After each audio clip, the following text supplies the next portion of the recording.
ನಮಸ್ಕಾರ Karnataka. ಯಜಮಾನಿಯರಿಗೆ good news ಬಂದಿದೆ. ಗೃಹಲಕ್ಷ್ಮಿ ಯೋಜನೆ ಬಗ್ಗೆ ಅಪ್ಡೇಟ್ ನ್ಯೂಸ್ ಬಂದಿದೆ, ತಿಳಿಯೋಣ. ಅದಕ್ಕಿಂತ ಮುಂಚೆ ದಯವಿಟ್ಟು ನಮ್ಮ ಈ ವಿಡಿಯೋವನ್ನು ಲೈಕ್ ಮಾಡಿ ಮತ್ತು ಸಬ್ಸ್ಕ್ರೈಬ್ ಮಾಡಿ.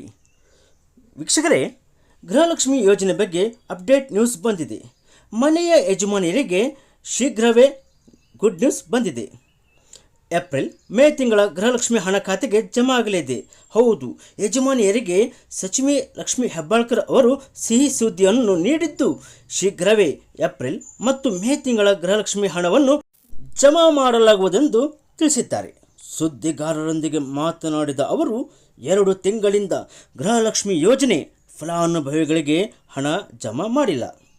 ಇನ್ನು ಮಾರ್ಚ್ ವರ್ಷಾಂತ್ಯವಾಗಿದ್ದ ಕಾರಣ ಇದು ಸಮಸ್ಯೆಯಾಗಿದೆ. ಏಪ್ರಿಲ್ ಮೇ ತಿಂಗಳ ಹಣ ಜಮಾ ಮಾಡಿಲ್ಲ. ಮಾರ್ಚ್ ತಿಂಗಳದ್ದು ಹೆಚ್ಚು ಕಡಿಮೆ ಬಿಡುಗಡೆಯಾಗಿದೆ ಎಂದು ಹೇಳಿದ್ದಾರೆ. 2 ತಿಂಗಳಿಂದ ಗೃಹಲಕ್ಷ್ಮಿ ಹಣ ಜಮಾ ಮಾಡಿಲ್ಲ.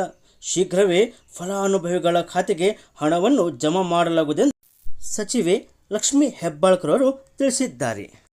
ಇನ್ನು ಗೃಹಲಕ್ಷ್ಮಿ ಹಣವು ಜಮಾ ಆಗಿದೆಯಾ ಅಥವಾ ಹೇಗೆ ಚೆಕ್ ಮಾಡಬೇಕು ಎಂಬುದು ಈಗ ನಾವು ತಿಳಿಯೋಣ. ಮೊದಲು ನಿಮ್ಮ ಫೋನಿನಲ್ಲಿ ಗೂಗಲ್ ಪ್ಲೇಸ್ಟೋರ್ಗೆ ಹೋಗಿ DBT ಕರ್ನಾಟಕ ಅಪ್ಲಿಕೇಶನ್ ಅಂತ ಟೈಪ್ ಮಾಡಿ, ನಂತರ ಸರ್ಚ್ ಮಾಡಿ, ಅದನ್ನು ಡೌನ್ಲೋಡ್ ಮಾಡಿಕೊಳ್ಳಿ. ನಂತರ ಫಲಾನುಭವಿಯ ಆಧಾರ್ ನಂಬರ್ ಹಾಕಿ ಗೆಟ್ OTP ಮೇಲೆ ಕ್ಲಿಕ್ ಮಾಡಿ. ಆಗ ನಿಮ್ಮ ಆಧಾರ್ ಸಂಖ್ಯೆಯನ್ನು ಅದು ಕೇಳುತ್ತದೆ. ಅದನ್ನು ಸರಿಯಾಗಿ ನಮೂದಿಸಿ. ನಂತರ ಗೆಟ್ OTP ನೀಡಿ OTP ಬಂದ ನಂತರವೇ ವೆರಿಫೈ OTPಯ ಮೇಲೆ ಕ್ಲಿಕ್ ಮಾಡಿ. ನಂತರ ಅಲ್ಲಿ ನೀವು ಪಾಸ್ವರ್ಡ್ ಅನ್ನು ಆಯ್ಕೆ ಮಾಡಬೇಕಾಗುತ್ತದೆ.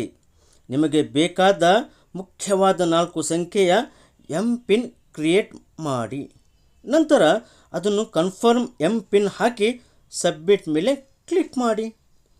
ಈಗ ಹೋಮ್ ಪೇಜ್ನಲ್ಲಿ ನೀವು ಪೇಮೆಂಟ್ ಸ್ಟೇಟಸ್ ಮೇಲೆ ಕ್ಲಿಕ್ ಮಾಡಬೇಕು. ನಂತರ ಗೃಹಲಕ್ಷ್ಮಿ ಯೋಜನೆಯ DBT ಸ್ಟೇಟಸನ್ನು ನೀವು ತಿಳಿದುಕೊಳ್ಳಬಹುದು.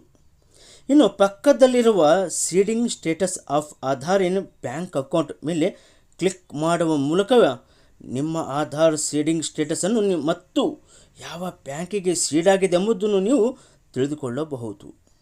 ಇಲ್ಲಿ ನಿಮಗೆ ಸರ್ಕಾರದಿಂದ ಜಮಾ ಆಗಿರುವಂತಹ ಗೃಹಲಕ್ಷ್ಮಿ ಯೋಜನೆಯ ಹಣ ವರ್ಗಾವಣೆಯಾಗಿರುವುದು ತಿಳಿಯಲಿದೆ.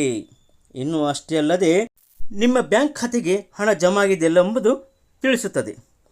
ಯಜಮಾನಿಯರಿಗೆ ಶೀಘ್ರವೇ ಏಪ್ರಿಲ್ ಮತ್ತು ಮೇ ತಿಂಗಳ ಗೃಹಲಕ್ಷ್ಮಿ ಹಣವು ಜಮೆಯಾಗಲಿದೆ ಎಂದು ಸಚಿವೆ ಲಕ್ಷ್ಮಿ ಹೆಬ್ಬಾಳ್ಕರ್ ಅವರು ಸುದ್ದಿಗೋಷ್ಠಿಯಲ್ಲಿ ತಿಳಿಸಿದ್ದಾರೆ. ವೀಕ್ಷಕರೇ, ನಮ್ಮ ಈ ವಿಡಿಯೋ ಇಷ್ಟವಾದಲ್ಲಿ ದಯವಿಟ್ಟು ಲೈಕ್ ಮಾಡಿ ಮತ್ತು ಸಬ್ಸ್ಕ್ರೈಬ್ ಮಾಡಿ.